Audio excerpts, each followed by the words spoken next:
So behind me here, I have the Cherry M3. Now, this is one of my favorite cars for a lot of reasons. The biggest one is, well, it's an E46 M3, so it's fantastic. These things, the handling is so good, they're just so much fun to drive, and the inline six in this car is just so smooth and nice, you can't beat it. Except for when you do this to it. You take it from an 8 and you turn it up all the way to 11. This car has a Dynan S3R Supercharger package with the race boost upgrade and software that goes along with that. It also includes headers. We have super sprint headers on this car. Now, some of the other things that go along with the S3R package, it has the Dynan lightweight forged 19-inch wheels. It's an intercooled supercharger system. It runs about, with this pulley, about 8 pounds of boost. And since it's a centrifugal supercharger, Vortec V2, it doesn't hit that boost till redline. But this thing's quick. So some of the other stuff on this car, it's got a Vorsteiner body package, so to say, that we did ourselves. It's got the carbon fiber vented hood, so it's got 2 big vents. Really helps out getting all the heat out of the engine bay. You know, with the supercharged engine, runs a lot hotter, so you really need that. That's important. But the carbon saves a lot of weight. The hood saves, I think it's about 60 pounds, and it also has the carbon deck lid, so it's kind of like a ducktail deck lid. It's modeled after the Csl. So Vorsteiner calls all this stuff their VCSL package. The deck lid is equally as impressive in terms of its weight savings. I mean, you can literally pick the thing up with like one finger like this. It's nuts. To top it all off, we got the carbon front bumper with lip, which is real nice. It's kind of a take on the Csl, but it retains the factory fog lights and has a full length lip instead of the 2 little things sort of that the Csl had. I think it looks a lot better. And so the last piece of the carbon stuff is you got a carbon diffuser in the back, which is also a Csl style part. We also actually have a full carbon interior too, but that's not Vorsteiner.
One day, it blew a coil, misfired real bad in boost.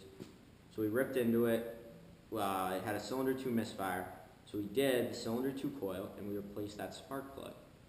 So it ran all right after this, except occasionally it would still do the same thing. It was driving me nuts. So finally we decided we wanted to upgrade the spark plugs anyways. We were running the factory plug, and we wanted to run a colder plug. The factory's a 6 heat range, we wanted to run a 7 heat range. So we went to these nice Denso UL27 Iridiums, and they're a good plug, but so we put them all in, thing went to shit, even worse. Every time you get in a boost, it would misfire, and I couldn't figure it out, and I didn't really get a chance to drive the car right after we did the plugs, so by the time I drove it, I'm thinking to myself, I'm like, what the heck is wrong with this thing?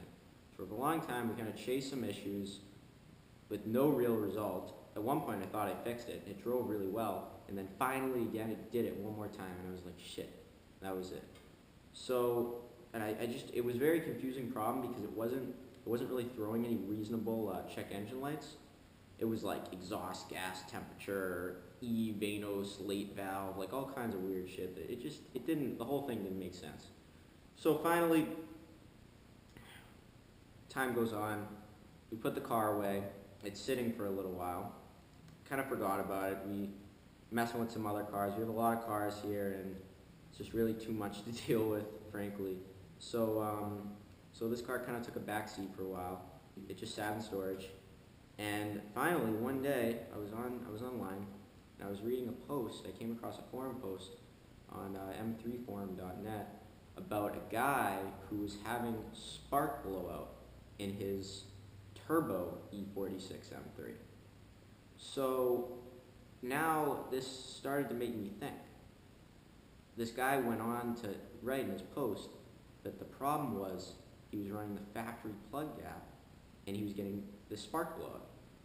For all of you out there who don't know what that is, hold on, I'll explain it in one moment. Let me just continue on here for a second.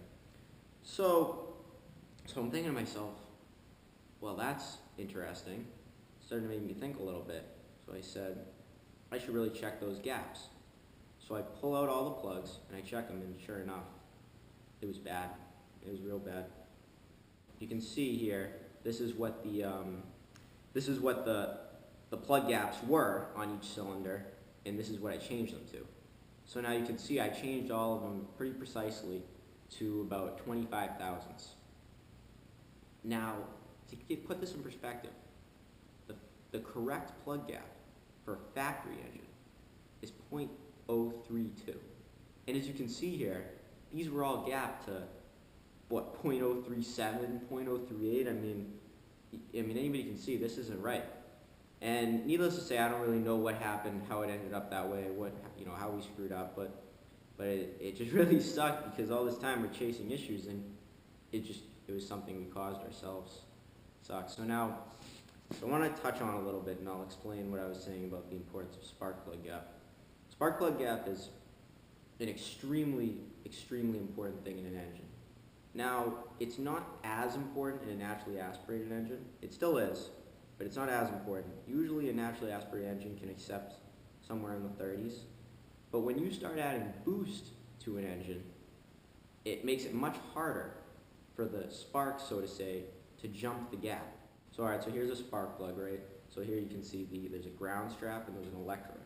So the spark, when it ignites in an engine, it jumps this gap. Well, so when you add pressure to that cylinder, it makes it much harder for the spark to jump that gap. Now, to alleviate this problem, you run a much tighter spark gap. So for instance, I gap this car to 25 thousandths. Not all cars that are boosted are that tight, but that's a pretty general idea of where a boosted engine should be for the most part.